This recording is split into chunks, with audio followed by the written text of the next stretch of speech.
about conditional statements, I just want to do a very quick review on what is the difference between a sufficient and necessary conditional statement and a necessary and sufficient and necessary assumption. We throw those words around a lot, but I don't think we always understand that they're two different things. So Zach, do you know what is a conditional statement? Isn't it something that kind of, it's not like a correlation, it's more of just like an if-then statement, but like the if is the sufficient, but like I would say sufficient is something that has to happen for the conclusion to occur. Yes, so it's an if-then statement. Awesome. So if this happens, then this will happen, correct? Or this is guaranteed, this is needed for the sufficient to happen. So you're absolutely right. This is our sufficient condition, this is our necessary condition. So if we have the sufficient condition, that means that we have the necessary condition, because without the necessary condition, we can't have the sufficient. So if then, so can anybody give me an example of a conditional statement?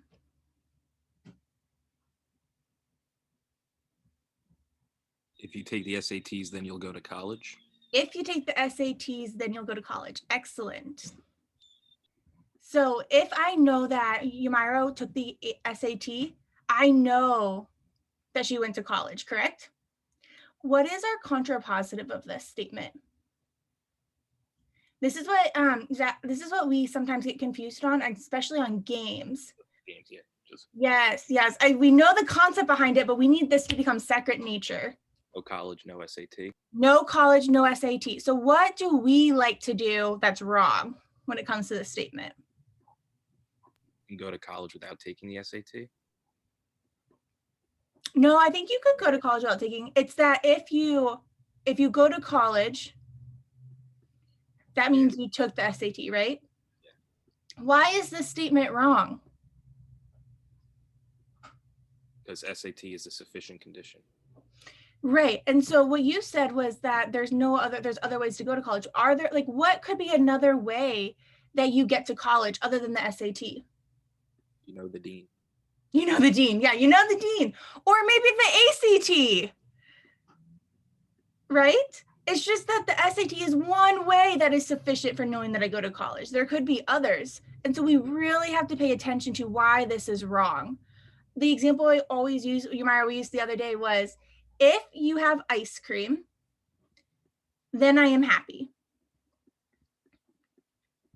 What is our contrapositive of that, Yumaira? If you're not happy, you didn't have ice cream. Excellent. But why can we not say that, oh, I'm happy? That means I had ice cream. There could be other reasons why you're happy. Yes, maybe I just won $1 million, or I just got a killer Black Friday deal, or I had an awesome first date. Who knows, right? Any of those things can make me happy. Just because ice cream is enough to make me happy doesn't mean that there's not other things that are enough to make me happy. All right. Does anybody have any questions on that? And everyone, hopefully this is review, and we're going to continue to review it until we're blue in the face, because this is how we get faster, right?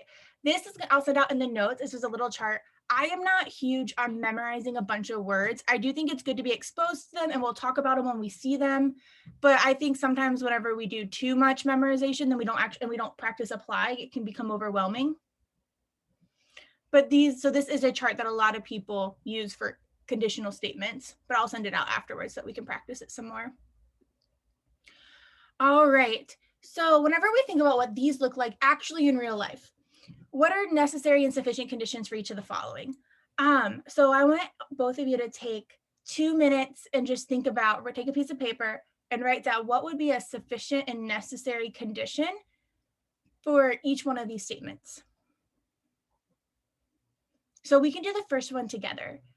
Being a mother. What is a sufficient condition for becoming a mother? Having a child. Having a child, yeah, physically having a child. That is, if I have a child, am I a mother? Yes. Yes. If I don't have a child, am I a mother? No. No. What is a necessary condition for being a mother? This one doesn't work quite, obviously this one with the sufficient condition would also work as a necessary, but think about this in the sense of maybe think loosely about this and don't take it too seriously. Like what might be needed to be a mother? Like providing for your child, right? That's something that's needed. But providing for if I provide for a child, does that necessarily make me a mother? No. No. But let's say that in the world that you can't be a mother without providing for it. Maybe being a mother is sufficient. Like if you have a child, you need to provide for it. If you don't provide for it, then you're not a mother type of thing.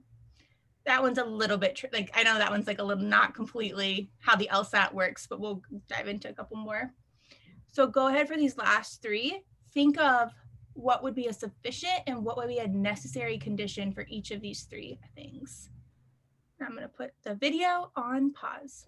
All right. So Zach, what is a sufficient condition for being president of the United States?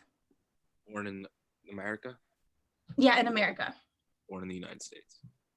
No, that is not a sufficient condition because if I'm born in the US, does that guarantee that I'm going to be president? So that would be necessary if you were the president, right? Yeah, being born in the US is a necessary condition for being president because if you're not born in the United States, then you cannot be president. But what is a sufficient condition for being president of the United States? I had you got the most votes. No, even though I know that's not not. accurate, but Technically not. Technically not. I know. You have to win the electoral college, right? If you win the electoral, I know that, but just to make it general. Yes. If you win the electoral college, then you will become president, right? If you are not president, that means that you did not win the electoral college, correct? Right. All right. So if I am president, what is a necessary? So we're going to put president now in the sufficient condition category. What are some necessary conditions for being president? What are some things that are needed? You have to be a citizen. I think we said that, right? Born in the You US. have to be born. Yeah. You have to be a citizen. I think you have to be a certain age, but I don't know what the age is. I think it's 35.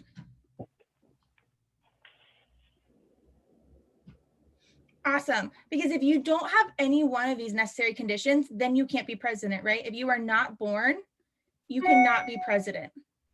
If you are not a citizen, you cannot be president. If you are not at least 35, you cannot be president. Excellent. All right. What did you have for some of these? We have to be a little bit creative on because it's not like it's completely set in stone, but the goal of this is just for us to understand how they work. So what would be a sufficient condition, Yamira, for being a member of the Olympic team? I put if you train hard. I don't know. No, because do you think there's a lot of people that train hard that are not on the Olympic team? Yes. Why? What was your sufficient, Zach? Qualify. Qualify. Ooh, I like that. So maybe it's like you qualify at the national trials. So you qualify, you're on the Olympic team. If you are not on the Olympic team, you did not qualify. This is funny because you guys kind of switched your mistakes between the two. Yeah. If you were on, so now let's think that you're on the Olympic team. What were some necessary conditions to get there? I had you're good athlete. I have work, like I had work hard. Like I think it's necessary to work hard. This is when you said for sufficient. You're an athlete. Yeah. What else is necessary?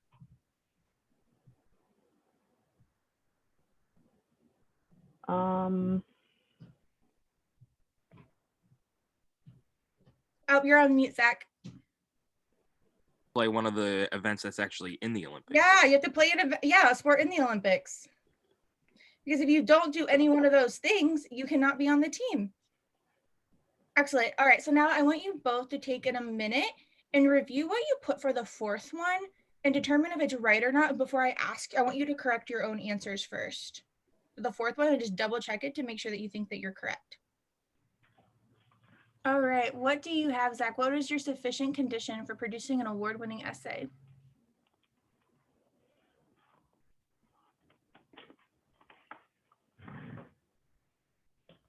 Oh,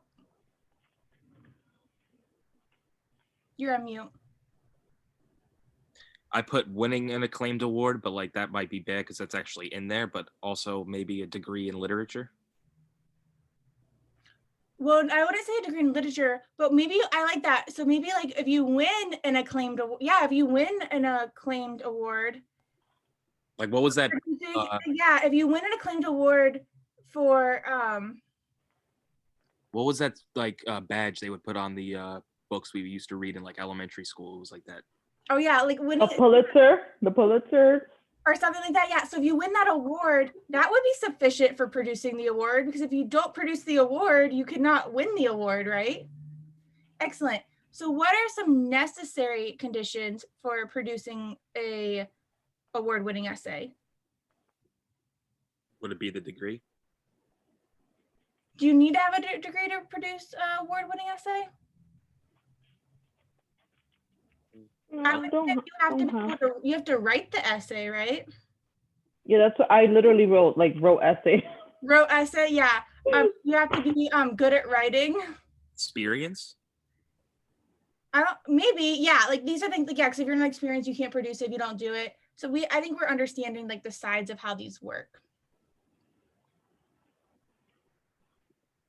And then lastly, just so some people prefer seeing it as a visual, sufficient is on the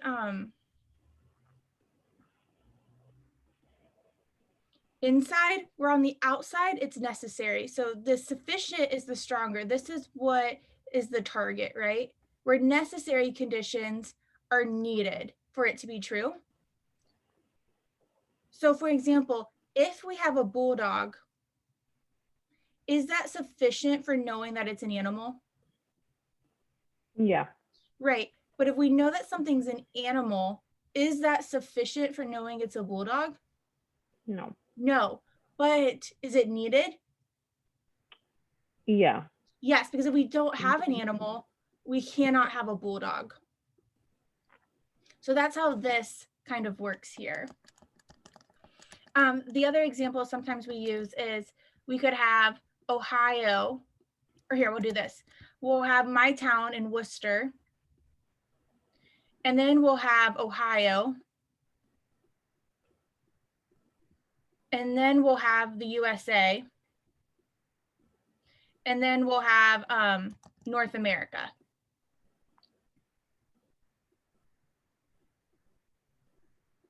So here we could put Canada. There's other things that fit into that role as the USA, right?